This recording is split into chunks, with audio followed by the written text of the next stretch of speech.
Barcelona huvi puhtalt. Muidu ma ise nagu lapsepõlves mängisin hästi korvpalli, olin korvpallifänn, aga mingi hetk lapsepõlves sõbrad kutsusid mind staadionile, siis korvpalli kõrvalt hakkasin jalgpalli mängima ja kustutamatu huvi Barcelona, FC Barcelona vastu.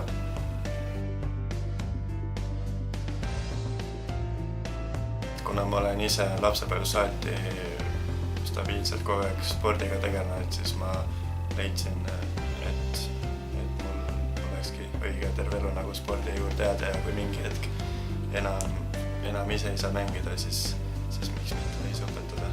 Et spordi juurde jäämine nagu see oli mulle oluline.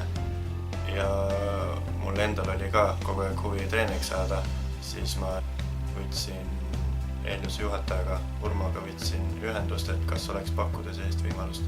Ühesõnaga anti võimaluse. Siin ma olen. Ma arvan, et ma olen sõbralik ja jutukas treener, hea suhtleja. Et kuna mul on sellised noored grupid, täitsa lapsed, et ma suudan ennast nagu lapse tasandile panna ja nendega saan hästi läbi. 2012 grupp tuli mulle otse lasteaest. See on põhimõtteliselt esimene grupp, mida ma alustasin täitsa nullist. Mis ma see kratis on.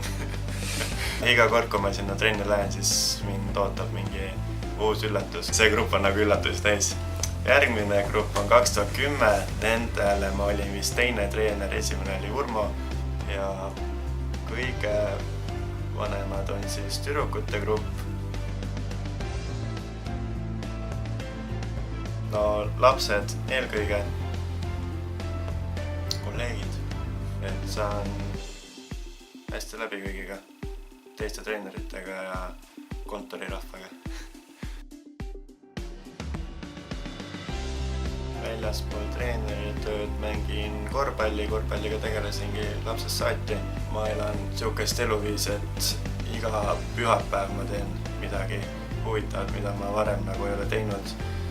Et mulle meeldib üldse teistele ka nagu süstida seda mõtet, seda motot, mille järgi ma ise olen ka, et sport võiks olla nagu eluviis, mitte hobi.